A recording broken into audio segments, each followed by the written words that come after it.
नमस्कार दोस्तों, कैसे हो आप सभी। आई होप कि आप सभी लोग बहुत अच्छे होंगे, तंदुरुस्त होंगे और अपनी तैयारी बेहतरीन तरीके से कंटिन्यू कर रहे होंगे। दोस्तों, स्वागत है आपका हमारे यूट्यूब चैनल एशियन अकेडमी पर। और समय हो चुका है जीएस का, जिसमें मैं आपको कंटिन्यू करा रहा था। लास्ट क्लास में बायोलॉजी मैंने कंप्लीट कराई थी और आज हम एक नए सेशन हम आज पढ़ेंगे पॉलिटी। हम पॉलिटी से रिलेटिव जो भी क्वेश्चन हो सकते हैं अपनी क्लासेस में आप कंटिन्यू करेंगे। और आज है फ्राइडे, टू सॉरी फ्राइडे। और चले शुरू करते हैं मेरी क्लास। आज हमारा क्लास नंबर 15। ध्यान रखेंगे और सभी क्वेश्चन मैंने अच्छे लिए हैं और सभी क्वेश्चन के आंसर आप लोग पुटअप करते रहेंगे और अपने आंसर हमें कमेंट में करते रहेंगे। ध्यान रखेंगे। चलेंगे क्वेश्चन नंबर फर्स्ट की तरफ। भारत के संविधान का कौन सा भाग संघ एवं राज्यों के बीच संबंध को दर्शाता है? Which part of the constitution of India deals with the relation between the union and the states? बताइए सभी स्टूडेंट्स। क्वेश्चन नंबर फर्स्ट है हमारा कि कौन सा भाग जो केंद्र और संघ, केंद्र और राज्य के बीच संबंध को दर्शाता है? भाग संख्या 8, 9, 7 या फिर भाग 9? बताइए से बच्चे कमेंट करके अपना आंसर।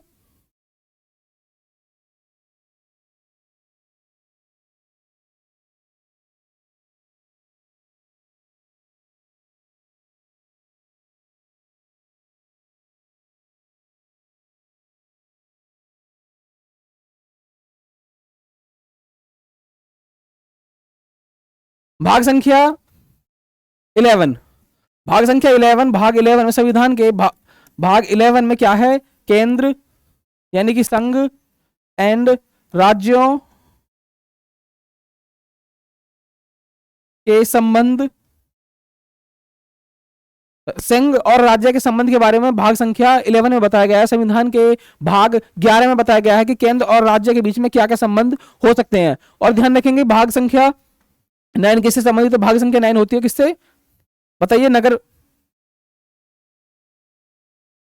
नगर पंचायत या फिर सीधा बोल देंगे पंचायत। पंचायत से, पंचायत है भाग संख्या 9 में। और बताइए भाग संख्या 8 में क्या है? भाग संख्या 8 में है संघ राज्य क्षेत्र। क्या है? संघ राज्य क्षेत्र। ध्यान रखेंगे भाग 8 में है संघ राज्य क्षेत्र। और क्वेश्चन पूछा गया है कि संघ और राज्य के बीच के संबंध को किस भाग में दर्शाया जाता है, किस भाग में बताया जाता है? भाग संख्या 11। भाग संख्या 11 में बताया गया है कि संविधान के भाग 11 में बताया गया है कि केंद्र और राज्य के बीच के संबंध को। ध्यान रखेंगे क्वेश्चन नंबर 2। क्वेश्चन नंबर 2 है भारत के संविधान में सर्वाधिक मत के आधार पर चुनाव में जीत का फैसला संविधान से लिया गया है। In the Constitution of India, the decision of a victory in the election of basis of maximum vote has been taken from the Constitution. मतलब क्या है कि संविधान में जो अगर वोटों में या फिर चुनाव जो होता है तो सर्वाधिक वोट वाले या सर्वाधिक मत वाले कैंडिडेट को हम विजेता घोषित कर देते हैं। तो संविधान के अगर किस देश के संविधान से लिया गया है? आयरलैंड के संविधान से, अमेरिका के संविधान से, कनाडा या फिर ब्रिटिश संविधान से लिया गया है? बताइए सभी बच्चे आंसर इसका। सभी स्टूडेंट्स कमेंट करके बताएंगे कि सर्वाधिक मत के आधार पर चुनाव में जीत का फैसला किस देश के संविधान से लिया गया है? किससे लिया गया? ब्रिटिश, यानी कि जो यूके है, यूनाइटेड किंगडम, यूनाइटेड किंगडम के संविधान से लिया गया है। क्या? सर्वाधिक मत के आधार पर चुनाव में जीत का फैसला। और ब्रिटेन यानी कि यूके के संविधान से और क्या क्या लिया गया है? एक है संसदीय प्रणाली। संसदीय प्रणाली कहां से ली गई है? यह भी यूके से ली गई है।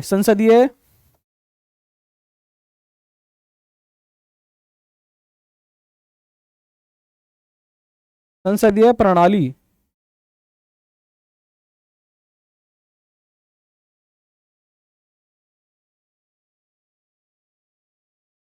और क्या लिया गया है यूके से? संसदीय प्रणाली और एकल नागरिकता।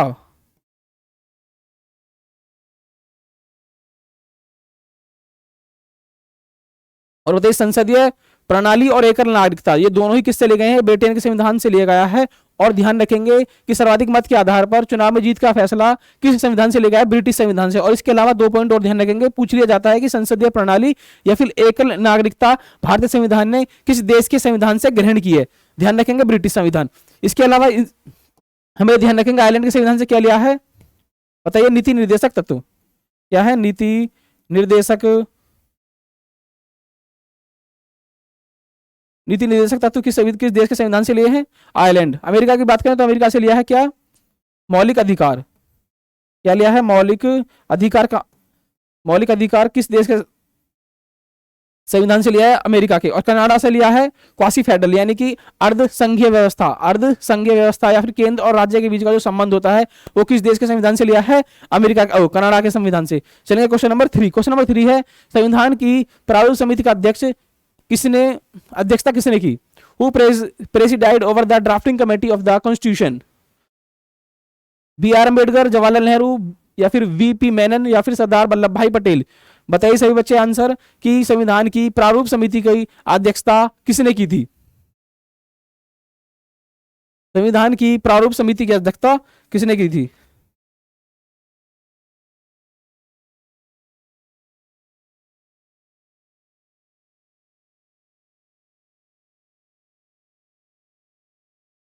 किसने की थी? B R Ambedkar. इसे हम प्रारूप समिति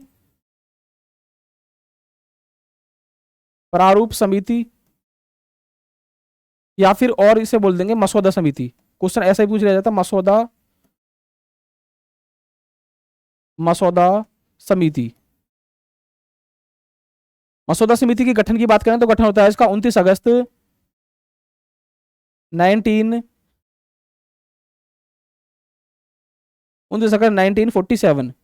29 अगस्त 1947 को मसौदा समिति की स्थापना होती है, उसका गठन होता है। मसौदा समिति, प्रारूप समिति या फिर इसे बोलेंगे ड्राफ्टिंग समिति की अध्यक्षता किसने करी थी? बी आर अम्बेडकर ने।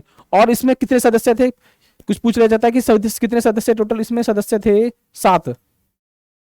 टोटल कितने सदस्य थे? 7। ध्यान में रखेंगे कि प्रारूप समिति में कितने सदस्य थे? 7 सदस्य थे। इसे मसौदा समिति, ड्राफ्टिंग कमेटी बोलेंगे। इसका गठन कब हुआ था? 29 अगस्त 1947 को। और इसकी अध्यक्षता किसने करी थी? बी आर अम्बेडकर ने।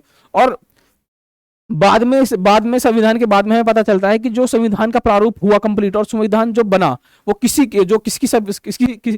समिति से बना था?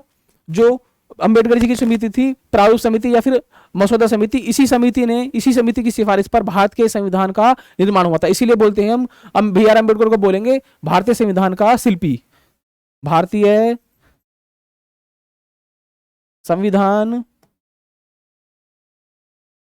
संविधान का शिल्पी बोल देंगे या फिर वास्तुकार। ध्यान रखेंगे कि ड्राफ्टिंग कमेटी की जो अध्यक्षता की थी किसने करी थी? बी आर अम्बेडकर ने। और बाद में इस ड्राफ्टिंग कमेटी की जो सिफारिश थी, इसी की सिफारिश के आधार पर भारत के संविधान का निर्माण हुआ था।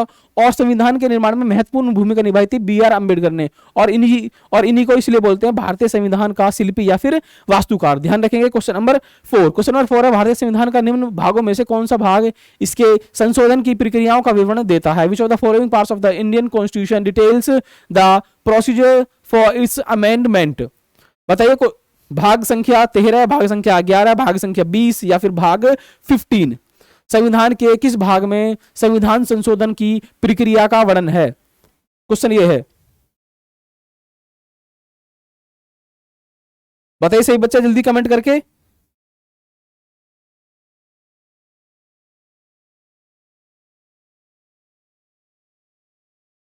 इसमें भाग संख्या 20, यानी कि संविधान संशोधन। ध्यान रखेंगे, संविधान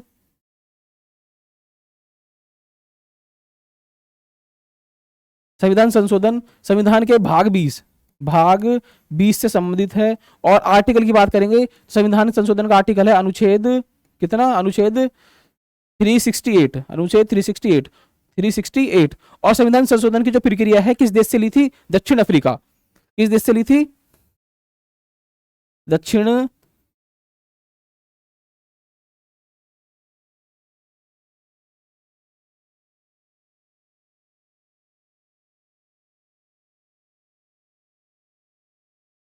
अफ्रीका। ध्यान रखेंगे, संविधान संशोधन संविधान के भाग 20 से है। आर्टिकल की बात करेंगे आर्टिकल 368। और देश की बात करेंगे कि संविधान संशोधन की जो प्रक्रिया है भारत ने किस देश से अपनाई है? तो दक्षिण अफ्रीका के संविधान से भारतीय संविधान ने अपनाया है। इसे किसे? संविधान संशोधन को। बात करेंगे भाग संख्या 15 में क्या है? तो भाग संख्या 15 में है निर्वाचन। क्या है? निर्वाचन है भाग संख्या 15 में। भाग संख्या 11 में क्या है? 11वां है केंद्र राज्य संबंध, केंद्र राज्य संबंध। क्वेश्चन पूछा जाता है कि केंद्र और राज्य का संबंध जो है संविधान के किस भाग में है, तो भाग संख्या 11 है। और भाग संख्या 15 है निर्वाचन से संबंधित, निर्वाचन।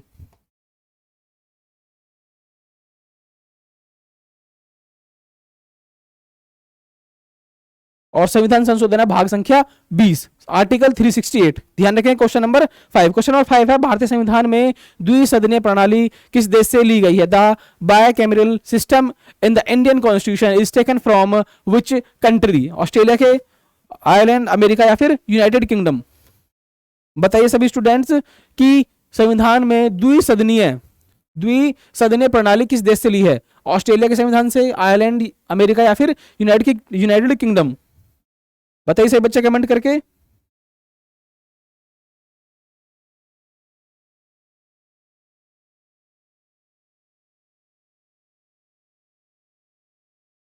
मैंने बताया था अभी द्विसदनीय प्रणाली या फिर संसदीय प्रणाली।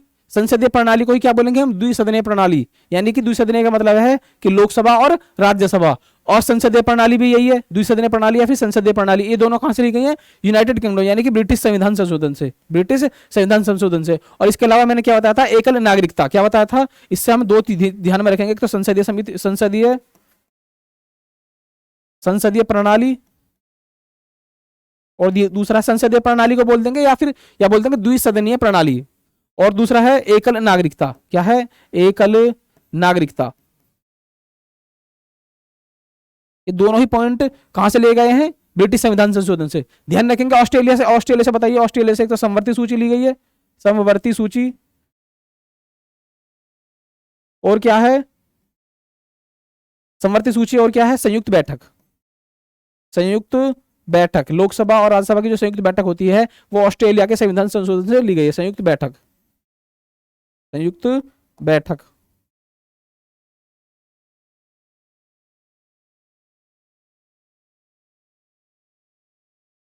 अमेरिका के संविधान से बताइए, अमेरिका के संविधान से कौन कौन सी ली गई है? अमेरिका के संविधान से न्यायिक पुनरावलोकन, यानी कि जो जुडिशियल रिव्यूमेंट होता है वो किससे लिया गया है? अमेरिका से। और इसके अलावा मौलिक अधिकार भी कहां से लिए गए? अमेरिका से। और इसके अलावा बताइए राष्ट्रपति पर महाभियोग भी कहां से लिया गया है? अमेरिका से। ध्यान रखेंगे सारे पॉइंट। चलेंगे क्वेश्चन नंबर 6 पर। क्वेश्चन नंबर 6 है भारत के संविधान की कौन सी अनुसूची राज्य की विधान परिषद में सीटों का आवंटन से संबंधित है? Which schedule of the constitution of India deals with the allocation of seats in the state legislative council? 5, 8, चौथी या फिर छठी? जल्दी से बच्चे कमेंट करके बताइए। बहुत ही आसान क्वेश्चन है और अक्सर एग्जाम में पूछा जाता है कि सीटों का बंटवारा, यानी कि राज्यसभा या फिर राज्य की विधान परिषद, यानी कि राज्यसभा की सीटों का बंटवारा संविधान की कौन सी अनुसूची से होता है? राज्यसभा की सीटों का बंटवारा संविधान की कौन सी अनुसूची के द्वारा होता है? भाई आप सभी ने देखा होगा कि जो लोकसभा है, तो लोकसभा की जो सीटें होती हैं कैसी होती हैं? वो रिजर्व होती हैं, है ना। और राज्यसभा की सीटें जो होती हैं, राज्यसभा की सीटें संविधान की कौन सी? चौथी अनुसूची। संविधान की चौथी अनुसूची जो है, संविधान की चौथी अनुसूची राज्यसभा की सीटों का आवंटन करती है। राज्यसभा की सीटों का आवंटन या फिर बोलेंगे राज्य की विधान परिषद। राज्य की विधान परिषद क्या होगा? राज्य की विधान परिषद के जो सदस्य होते हैं वही कहां जाते हैं? राज्यसभा में जाते हैं। ध्यान रखेंगे कौन सी अनुसूची? चौथी अनुसूची। इसके अलावा ध्यान रखेंगे छठी अनुसूची। 8वीं अनुसूची में क्या होता है? 8वीं अनुसूची में क्या है? भाषा। कितनी भाषाएं मूल संविधान में? कितनी भाषाएं थी? मूल संविधान में 14 भाषाएं थी और वर्तमान में कितनी है? वर्तमान में कितनी है? 22 भाषाएं हैं। ध्यान रखेंगे। छठी अनुसूची भी ध्यान रखेंगे। छठी अनुसूची में असम, मेघालय, त्रिपुरा, मिजोरम। असम, मेघालय, त्रिपुरा, मिजोरम का जो जनजातीय प्रशासन है उसका डिस्कस कौन करता है? छठी अनुसूची। ध्यान रखेंगे छठी अनुसूची। 5वीं अनुसूची बताइए। 5वीं अनुसूची है जो जनजातीय क्षेत्र होते हैं उनका प्रशासन, जनजातीय क्षेत्रों का प्रशासन। ध्यान रखेंगे। Question number 7। क्वेश्चन नंबर 7 है भारतीय संविधान के संवैधानिक सलाहकार कौन थे? Who was the constitutional adviser of the constituent assembly? BN Rao, Rajendra Prasad, BR Ambedkar या फिर टी कृष्णामाचारी? बताइए स्टूडेंट। सभी क्वेश्चन अच्छे हैं और जो भी क्वेश्चन मैंने लिए हैं सभी एग्जाम में पूछे हुए हैं और इवन 1-2 बार नहीं, मल्टीपल टाइम्स पूछे हुए क्वेश्चन है। और इसी तरीके के क्वेश्चन आपको देखने को मिलते हैं एग्जाम में। आप सभी जब रिसेंट एग्जाम का कोई क्वेश्चन पेपर उठा के देखोगे तो आपको अगर पॉलिटी से कोई क्वेश्चन मिलेगा तो जो मैं आने वाली क्लासेस में कवर कराऊंगा या फिर जो मैं कवर करा रहा हूं ऐसे ही क्वेश्चन आपको देखने को मिलेंगे। तो बताइए इस क्वेश्चन का आंसर कि संवैधानिक सलाहकार कौन थे, संविधान सभा में संवैधानिक सलाहकार कौन थे? कौन थे? B N Rao. कौन थे? B N Rao. B N Rao को ही संविधान सभा के द्वारा संवैधानिक सलाहकार नियुक्त किया गया था। बताइए राजेंद्र प्रसाद कौन थे? राजेंद्र प्रसाद स्थायी संविधान सभा के स्थायी स्थायी अध्यक्ष थे। स्थायी अध्यक्ष कौन थे सर? स्थायी अध्यक्ष, स्थायी अध्यक्ष कौन थे? राजेंद्र प्रसाद। बी आर अम्बेडकर क्या है? बी आर अम्बेडकर मसौदा समिति यानी कि ड्राफ्टिंग कमेटी की तो अध्यक्षता की थी, किसने की थी? बी आर अम्बेडकर ने, ध्यान रखेंगे। और जो ड्राफ्टिंग कमेटी के मैंने बताया था आपको 7 सदस्य, तो उन 7 सदस्यों में से एक थे कौन? टी कृष्णाचारी। ध्यान रखेंगे टी कृष्णाचारी ड्राफ्टिंग कमेटी के सदस्य थे। क्वेश्चन नंबर 8, क्वेश्चन नंबर 8 है निम्नलिखित में से किस देश के जनहित याचिका की अवधारणा उत्पन्न हुई? In which are the following countries of the concept of a public interest litigation oriented? बताइए ऑप्शन नंबर 1 है इंग्लैंड, रूस, अमेरिका या फिर चाइना। तो बच्चे कमेंट करके बताइए कि जनहित याचिका जो कॉन्सेप्ट है वो किस देश से लिया गया है? जनहित याचिका का जो कॉन्सेप्ट है वो किस देश से लिया गया है? किससे? अमेरिका से। जनहित याचिका का जो कॉन्सेप्ट है, जनहित याचिका होती क्या है? जनहित याचिका व्यक्ति अपने हितों की रक्षा के लिए कोर्ट में दायर करता है। क्या करता है? जनहित याचिका क्या होती है? मतलब याचिका क्या होती है? जनहित याचिका मतलब जन का हित। जनहित का मतलब है जन का हित, यानी कि जो जनसंख्या है या फिर जो जनता है उसको अपने हित के लिए क्या कोर्ट में याचिका डाल सकती है। अगर उसे कभी ये लगता है कि मेरे अधिकारों का या मेरे जो राइट है उनका हनन हो रहा है, तो क्या करता है? कोई भी व्यक्ति कोर्ट में जनहित याचिका डाल सकता है। तो इसका कॉन्सेप्ट कहां से शुरू होता है? अमेरिका से, और अमेरिका से ही भारत ने जनहित याचिका का जो कॉन्सेप्ट है वो अडॉप्ट किया है, ध्यान रखेंगे। और इसके अलावा बताइए इंग्लैंड के संविधान संशोधन ने क्या लिया है? एक तो संसदीय प्रणाली और क्या है? एकल नागरिकता, और क्या है? मतलब अधिकतर वोटों के आधार पर जीत का मत मिलना। और रूस से क्या है? रूस से मौलिक कर्तव्य। क्या बोलेंगे? मौलिक कर्तव्य। मौलिक कर्तव्य कहां से, किस संविधान से लिए गए हैं? रूस से। मौलिक कर्तव्य, मौलिक कर्तव्य। और अमेरिका से बताइए कौन कौन से? अमेरिका से और एक तो है सबसे पहले न्यायिक पुनरावलोकन, न्यायिक पुनरावलोकन,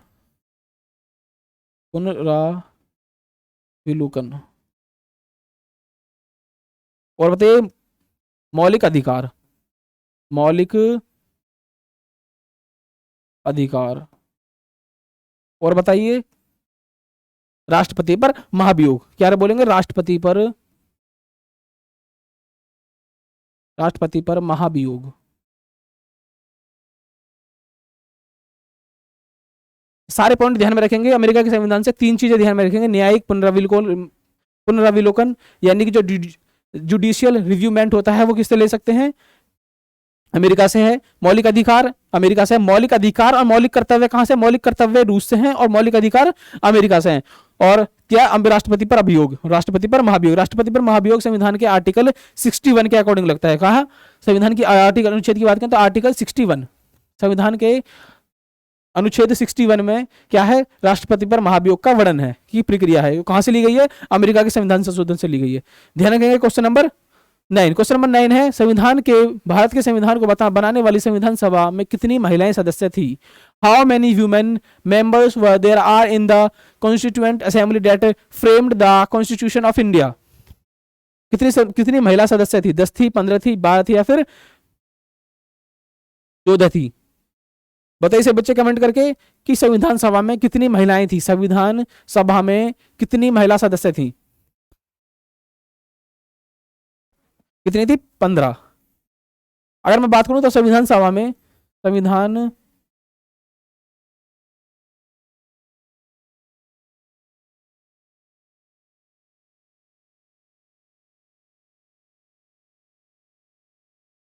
सभा में आजादी से पहले कितने सदस्य थे? आजादी से पहले 389 सदस्य थे। कितने? 389 जब भारत और पाकिस्तान दोनों एक थे। मतलब आजादी से पहले संविधान सभा में कितने सदस्य थे? 389। आपको पता होगा कि संविधान सभा की पहली बैठक कब हुई थी? 9 दिसंबर 1946 को पहली बैठक होती है। और जब उस समय क्या था कि भारत और पाकिस्तान एक थे, तो उस समय सदस्यों की संख्या कितनी थी? 389। और स्वतंत्रता के बाद सदस्यों की संख्या कितनी थी? स्वतंत्रता के बाद थी स्वतंत्रता के बाद 389 सदस्य सदस्य संख्या पूछा जाता है कितनी थी, 296। कितनी थी, 296। ध्यान रखेंगे स्वतंत्रता के बाद सदस्यों की संख्या कितनी थी, 296। और स्वतंत्रता से पहले सदस्यों की संख्या कितनी थी, 389। संविधान सभा की पहली बैठक होती है 9 दिसंबर 1946 और इसके अस्थायी अध्यक्ष बनते हैं सच्चिदानंद सिन्हा। कौन, सच्चिदानंद सिन्हा। और दूसरी बैठक होती है इसकी कब, 11 दिसंबर को, और उसके अस्थायी अध्यक्ष बनते हैं डॉक्टर राजेंद्र प्रसाद। ध्यान रखेंगे। और संविधान सभा के द्वारा संविधान के निर्माण में कितने अधिवेशन हुए, टोटल क्वेश्चन पूछा जाता है कि कुल कितने अधिवेशन हुए, कुल कितने अधिवेशन हुए, अधिवेशन। तो ध्यान रखेंगे कुल 11 अधिवेशन हुए थे। कुल कितने, कुल 11 अधिवेशन हुए थे संविधान को बनाने के लिए। ध्यान रखेंगे। चलेंगे क्वेश्चन नंबर 10 पर। क्वेश्चन नंबर 10 है प्रांतों में द्वैध शासन डायआर्की के उन्मूलन की संतुष्टि द्वारा की गई थी। The abolition of dyarchy in the provisions was recommended by 1935 के भारत सरकार अधिनियम के द्वारा, 1947 के भारत सरकार अधिनियम, या फिर 1858 के भारत सरकार अधिनियम, या फिर 1919 के भारत सरकार अधिनियम के द्वारा प्रांतों में द्वैध शासन समाप्त कर दिया था। बताइए कि किस अधिनियम के तहत प्रांतों में द्वैध शासन समाप्त कर दिया था। सही बच्चे कमेंट करके बताइए। अच्छा क्वेश्चन है, सी पे 2019 का पूछा हुआ है कि किस अधिनियम के तहत प्रांतों में द्वैध शासन खत्म या फिर उसका उन्मूलन कर दिया था। कौन सा है, 1935 के भारत सरकार अधिनियम से। 1935 के भारत सरकार अधिनियम के तहत क्या हुआ था कि प्रांतों में जो द्वैध शासन था वो खत्म कर दिया था। और 1935 अधिनियम के तहत क्या हुआ था, केंद्र में द्वैध शासन। ध्यान रखेंगे, केंद्र में द्वैध शासन।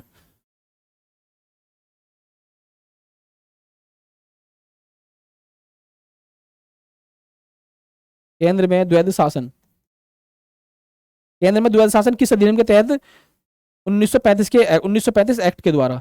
1935 में जो भारत सरकार अधिनियम आया था उसके द्वारा जो प्रांतों में जो द्वैध शासन था उसको खत्म कर दिया था, उसका उन्मूलन कर दिया था और केंद्र में द्वैध शासन की स्थापना हुई थी 1935 के अधिनियम के तहत। तो बताइए कि राज्य में द्वैध शासन की स्थापना किस अधिनियम के तहत होती है, भारत सरकार अधिनियम 1919। यानी 1919 के एक्ट में क्या होता है कि प्रांतों में द्वैध शासन, प्रांतों में द्वैध शासन की स्थापना।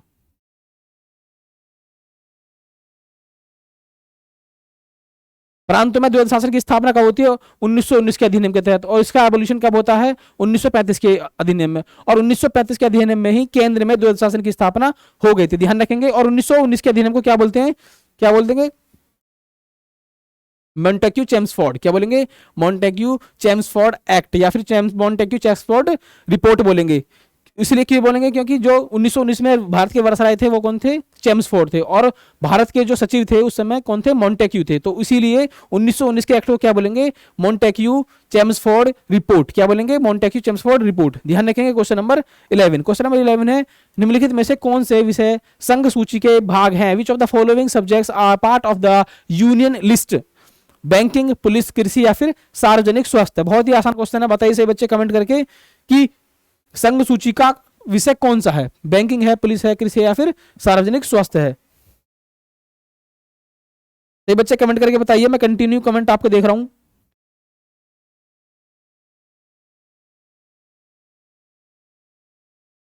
कौन सा है, बैंकिंग। ध्यान रखेंगे, बैंकिंग, रेलवे या फिर वायुयान या फिर रक्षा या फिर विदेश नीति, ये सभी कैसे हैं, ये सभी संघ सूची के विषय हैं। कैसे, संघ सूची के विषय हैं।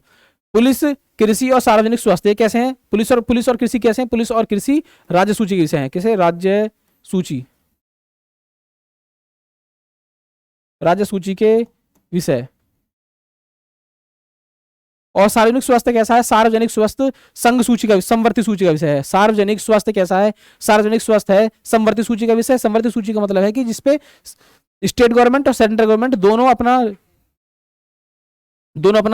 वो नियम बना सकते हैं। तो कैसी होती है, समवर्ती सूची। ध्यान रखेंगे। पुलिस और कृषि कैसी है, राज्य सूची। और रेलवे, बैंकिंग, वायुयान कैसी है, संघ सूची।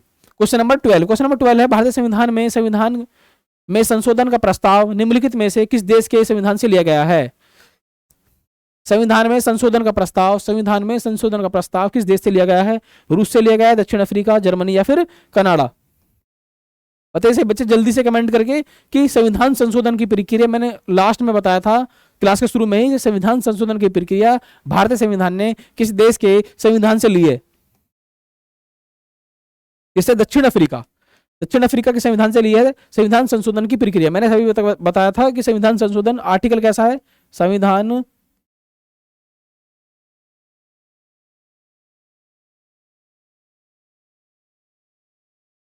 बात करेंगे भाग की, तो भाग है 20, आर्टिकल है 368, कौन सा? 368। और देश की बात करेंगे, किस देश से लिया गया है? दक्षिण अफ्रीका। ध्यान रखेंगे दक्षिण अफ्रीका, ये तीनों पॉइंट ध्यान में रखेंगे कि दक्षिण अफ्रीका से क्या लिया गया? संविधान संशोधन की प्रक्रिया कहां से ली गई है? दक्षिण अफ्रीका से। बताइए रूस से क्या लिया गया? रूस से लिया गया है मौलिक कर्तव्य। जर्मनी से क्या लिया गया है? जर्मनी से लिया गया है आपातकालीन उपबंध। क्या लेंगे? आपातकालीन उपबंध। और कनाडा से क्या लिया है? क्वासी फेडरल, यानी कि अर्ध संघीय व्यवस्था।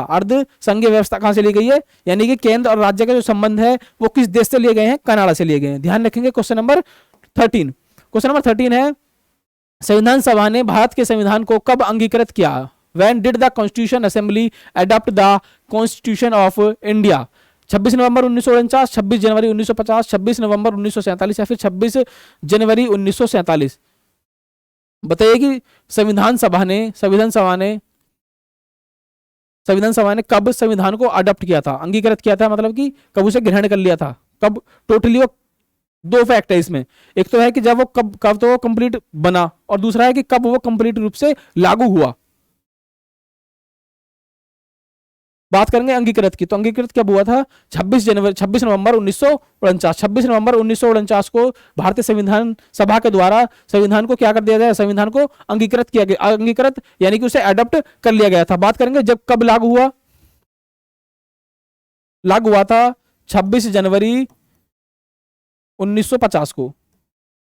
दोनों ही पॉइंट ध्यान में रखेंगे, संविधान कब लागू हुआ था? 26 जनवरी 1950 को। और कब उसे अपनाया गया था? अंगीकृत का मतलब है कि कब संविधान को अपनाया गया था, तो कब अपनाया गया था? 26 जनवरी 1949 को। एक क्वेश्चन पूछा जाता है, संविधान सभा की अंतिम बैठक कब होती है? अंतिम बैठक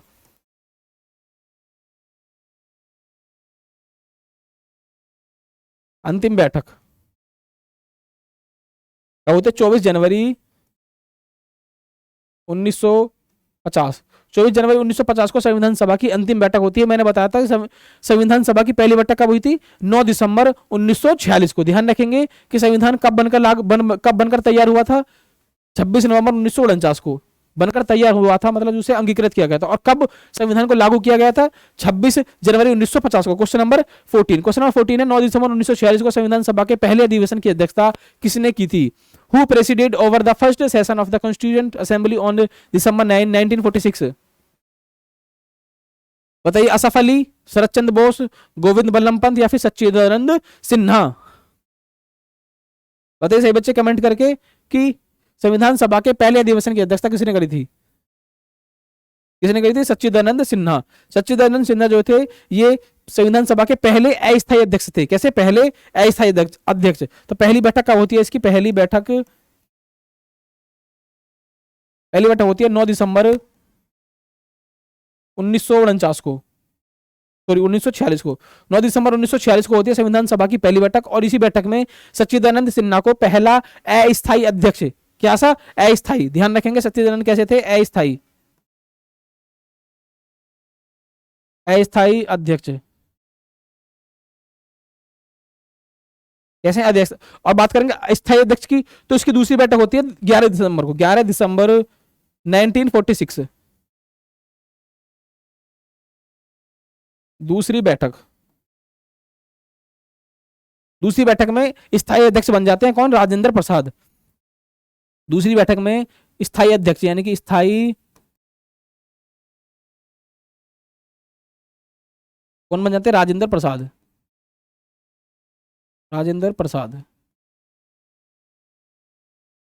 ध्यान रखेंगे सारे पॉइंट को। चलेंगे क्वेश्चन नंबर 15। क्वेश्चन नंबर 15 है, निम्नलिखित में से को छोड़कर अन्य सभी राज्य सूची के भाग हैं। All of the following are parts of the state list except, मतलब कोई सा एक है जो संघ जो राज्य सूची का विषय नहीं है। भूमि नहीं है, शराब, वायुसेना या फिर पुलिस। बताइए कि कौन सा विषय राज्य सूची का विषय नहीं है। शराब नहीं है, भूमि नहीं है, वायुसेना या फिर पुलिस नहीं है। बहुत ही आसान क्वेश्चन है, बताइए जल्दी सही बच्चे कमेंट करके। क्या वायुसेना, मैंने बताया था वायुसेना है, रेलवे है, ओके, ये कैसे हैं, या फिर जहाज है, या फिर जो जलमार्ग जो होता है, यानी जो पानी के जो पोर्ट होते हैं वो कैसे होते हैं, वो सभी संघ सूची के विषय होते हैं। और भूमि, शराब, पुलिस, भूमि, शराब, पुलिस यानी कि जो न्याय व्यवस्था है, वो सिंचाई है, ये कैसे विषय हैं, ये सारे राज्य सूची के विषय हैं। ध्यान रखें। क्वेश्चन नंबर 16, भारतीय संविधान में स्वतंत्रता, समानता, बंधुत्व के सिद्धांत संविधान से लिए गए हैं। The principle of liberty, equality and fraternity in the Indian constitution have been taken from, यानी कि स्वतंत्रता, समानता और बंधुता किस देश के संविधान से लिए गए हैं? फ्रांस के संविधान से, आयरलैंड, कनाडा या फिर अमेरिका के संविधान से। बताइए सही बच्चे जल्दी कमेंट करके। बहुत ही बेसिक और बहुत ही इंपॉर्टेंट क्वेश्चन है और आप सभी को मैक्सिमम क्वेश्चन पता होंगे। तो जल्दी से कमेंट करें, बताइए कि स्वतंत्रता, समानता, और बंधुत्व के सिद्धांत को किस देश के संविधान से लिया गया है? फ्रांस के संविधान से। यानी कि जो भाईचारे का सिद्धांत है, भाईचारे का सिद्धांत या फिर स्वतंत्रता, समानता और बंधुत्व का जो भाईचारे का एक सिद्धांत है, वो किस देश से लिया गया है? फ्रांस के संविधान से। किससे? फ्रांस के संविधान से। आयरलैंड की बात करेंगे तो आयरलैंड से कौन से लिया गया है? नीति निर्देशक तत्व। कनाडा से क्वासी फेडरल। अमेरिका से लिया गया है क्या? न्यायिक पुनरावलोकन। ध्यान रखेंगे। क्वेश्चन नंबर 16, निम्नलिखित में से किस देश में न्यायिक समीक्षा प्रणाली का उद्भव हुआ था? In which of the following countries the judicial review, मैंने बताया था अभी, judicial review system originated France के संविधान से, यूएसए के संविधान से, जर्मनी के या फिर ब्रिटेन के संविधान से। बताइए किस देश के संविधान से न्यायिक समीक्षा यानी कि न्यायिक पुनरावलोकन। न्यायिक पुनरावलोकन का मतलब होता है कि अगर कोर्ट या सुप्रीम कोर्ट कोई ऑर्डर देती है तो आप पुनरावलोकन के तहत ये रेट डाल सकते हैं कि संविधान जो कोर्ट है वो अपना जो फैसला है उसे बदल सकती है, उसे चुनौती दे सकते हैं, अपने फैसले को दोबारा से पुनर्विचार कर सकती है कि हमारे द्वारा जो फैसला दिया गया है वो सही है या फिर गलत है। तो यही जो न्यायिक पुनरावलोकन या फिर न्यायिक समीक्षा की जो कॉन्सेप्ट है किस देश का था? यूएसए के संविधान। यूएसए के संविधान में ही न्यायिक पुनरावलोकन या फिर न्यायिक समीक्षा का उद्भव होता है। ध्यान रखेंगे। फ्रांस के संविधान से मैंने बताया था समानता, बंधुत्व की जो कॉन्सेप्ट है वो कहां से? फ्रांस के संविधान से। जर्मनी आपातकालीन उपबंध, ब्रिटेन से संसदीय प्रणाली या फिर एकल नागरिकता। चलेंगे क्वेश्चन नंबर 18 पर। क्वेश्चन नंबर 18 है भारतीय संविधान में अर्ध संघात्मक यानी कि सेमी फेडरल या फिर क्वासी फेडरल बोलेंगे इसे, सेमी फेडरल या फिर क्वासी फेडरल सरकार का स्वरूप संविधान से लिया गया है। आयरलैंड के संविधान से, अमेरिका के संविधान से, ब्रिटिश संविधान या फिर कनाडा का संविधान। जल्दी से बच्चे कमेंट करके बताइए। मैंने लास्ट स्लाइड में ही बताया था कि क्वासी फेडरल का जो सिस्टम है यानी कि अर्ध संघीय सरकार जिसमें केंद्र और राज्य दोनों मिलाकर सरकार को या शासन को चलाते हैं, तो किसी देश के संविधान से लिया गया है? क्वासी फेडरल का संविधान लिया गया है कनाडा के संविधान से। क्वासी फेडरल का जो कॉन्सेप्ट है कहां से लिया गया है? कनाडा के संविधान से। ध्यान रखेंगे। फिर आयरलैंड की बात करें तो आयरलैंड में क्या है बताइए? नीति निर्देशक तत्व है। अमेरिका से न्यायिक पुनरावलोकन है। ब्रिटिश से मैंने बताया आपको एकल नागरिकता। क्वेश्चन नंबर 19 है निम्नलिखित में से कौन स्वतंत्र भारत के प्रथम कानून मंत्री थे? Who among the following was the first law minister of independent India? कौन है? पट्टाभी सीतारमैया है, बी आर अम्बेडकर, मौलाना आजाद या फिर लियाकत अली? सही बच्चे जल्दी कमेंट करके बताइए कि स्वतंत्र भारत के पहले कानून मंत्री कौन है? कौन है? B R Ambedkar. B R Ambedkar जो है स्वतंत्र भारत के पहले कौन है? पहले कानून मंत्री हैं। जॉन मथाई जो है स्वतंत्र भारत के पहले रेल मंत्री हैं। ध्यान रखेंगे। और सरदार वल्लभ भाई पटेल स्वतंत्र भारत के पहले गृह मंत्री हैं। ये भी चीज ध्यान रखेंगे। और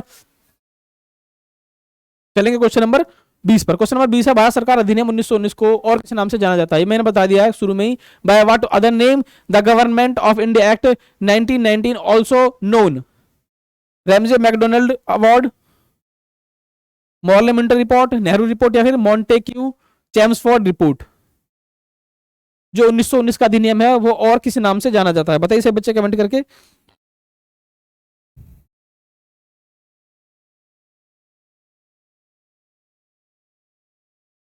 मॉन्टेक्यू चैम्सफोर्ड रिपोर्ट।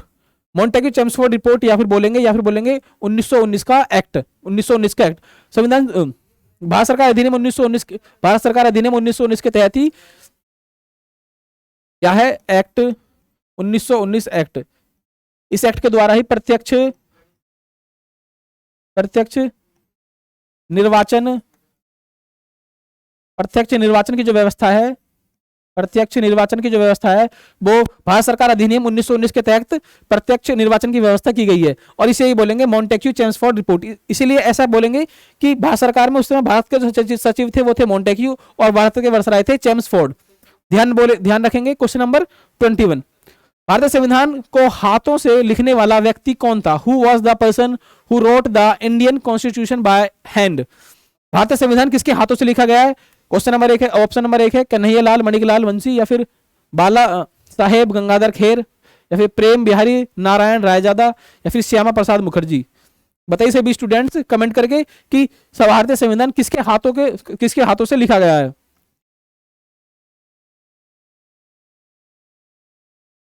कौन है? प्रेम बिहारी नारायण रायजादा। प्रेम बिहारी नारायण रायजादा के हाथों से ही भारतीय संविधान की दोनों लिपि हिंदी और इंग्लिश किस फॉर्म में? इटालियन फॉर्म में लिखा गया है। कौन संविधान? प्रेम बिहारी नारायण रायजादा ने लिखा है अपने हाथों से, हिंदी और इंग्लिश दोनों में। ध्यान रखिएगा। क्वेश्चन नंबर 22, निम्नलिखित में से किससे मौलिक कर्तव्यों को अपनाया है? From which of the following fundamental duties have been adopted? मौलिक कर्तव्य को किस देश के संविधान से अपनाया गया है? बताइए। फ्रांसीसी संविधान, भारतीय संविधान, स्पेनिश संविधान, या फिर यूएसएसआर संविधान? इसे बोलेंगे यूएसएसआर का मतलब है रूस के संविधान से।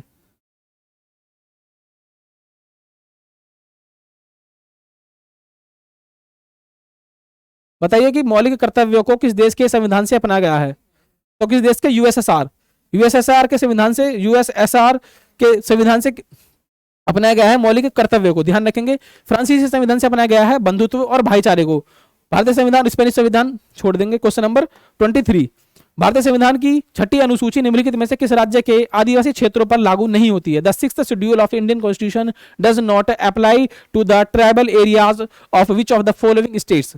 मणिपुर, असम, त्रिपुरा, या फिर मेघालय? बहुत ही ज्यादा इंपॉर्टेंट क्वेश्चन है स्टूडेंट्स, अक्सर एग्जाम में पूछा जाता है कि जो भारतीय संविधान की अनुसूची 6 है तो उसमें किस किस राज्य की जनजातीय क्षेत्रों का प्रशासन का विवरण करता है? तो बताइए 4 स्टेट हैं वो, तो इनमें से कौन सा स्टेट नहीं है? मणिपुर नहीं है, असम नहीं है, त्रिपुरा या फिर मेघालय? ध्यान रखेंगे। संविधान की 6ठी अनुसूची में 4 स्टेट हैं, असम, मेघालय, त्रिपुरा और मिजोरम। असम, मेघालय, त्रिपुरा, मिजोरम के जो जनजातीय क्षेत्र हैं उनके प्रशासन से संबंधित है भारतीय संविधान की 6ठी अनुसूची। इसमें कौन सा नहीं है? मणिपुर नहीं है। ध्यान रखेंगे। क्वेश्चन नंबर 24 पर चलेंगे। क्वेश्चन नंबर 24 है, निम्नलिखित में से कौन सा एक विषय भारत के संविधान की संघ सूची के तहत है? Which one of the following subjects is under the union list of the constitution of India? 1 jail, railway, या फिर तीर्थ यात्रा? बहुत ही आसान क्वेश्चन है स्टूडेंट्स। बताइए कि संघ सूची का कौन सा विषय है? 1 है, जेल है, रेलवे है, तीर्थ यात्रा है? तो संघ सूची में मैंने लास्ट में बताया था क्या है? रेलवे कैसी है? रेलवे संघ सूची का विषय है। और 1, जेल और तीर्थ यात्रा कैसी है? ये सारी राज्य सूची के विषय हैं। कैसे? राज्य सूची के विषय हैं। चलेंगे क्वेश्चन नंबर 25, भारतीय संविधान की कौन सी अनुसूची में पंचायती राज संस्थाओं के बारे में प्रावधान है? Which schedule of the Indian constitution contain the provision regarding panchayati raj institutions? 10वीं अनुसूची, 11वीं, 9वीं या फिर 12वीं? स्टूडेंट्स बताइए, सभी स्टूडेंट्स कमेंट करके कि पंचायती राज संस्थाएं संविधान की कौन सी अनुसूची में है? कौन सी संविधान की 11वीं अनुसूची? भारतीय संविधान की 11वीं अनुसूची में क्या है? पंचायती राज। और 12वीं अनुसूची में क्या है? नगर पालिका। कैसा है? नगर पालिका या फिर नगर निकाय। नगरों का विकास है 12वीं अनुसूची, और नगर पंचायती राज संस्थाएं यानी कि गांवों का विकास है 11वीं अनुसूची। और 11वीं अनुसूची में पूछा जाता है कि कितने विषय हैं? टोटल 29 विषय हैं। ध्यान रखेंगे। और 12वीं अनुसूची में कितने विषय हैं? टोटल 18 विषय हैं। ये क्वेश्चन पूछा जाता है कि 11वीं अनुसूची में कितने हैं? 29, और 12वीं अनुसूची में है 18 विषय। 10वीं अनुसूची किससे? 10वीं अनुसूची है दल बदल से। किससे? दल बदल से। ध्यान रखेंगे स्टूडेंट, सभी क्वेश्चंस को मैंने सभी क्वेश्चन आपको करा दिए। आज हमने कंटिन्यू करे हैं 25 क्वेश्चन, और 20 के 25 क्वेश्चन अच्छे लिए हैं और सारे क्वेश्चन एग्जाम में पूछे हुए हैं। स्टूडेंट्स, आप सभी को क्लास अच्छी लगी होगी, और जो मैंने आपको कंटेंट या जो आपको क्लास कराया है इसी तरीके के क्वेश्चन आपको देखने को मिलते हैं। आई होप कि आपको मजा आया होगा, और क्लास को लाइक करें, शेयर करें एंड सब्सक्राइब करें। मैं आपको मिलूंगा मंडे में।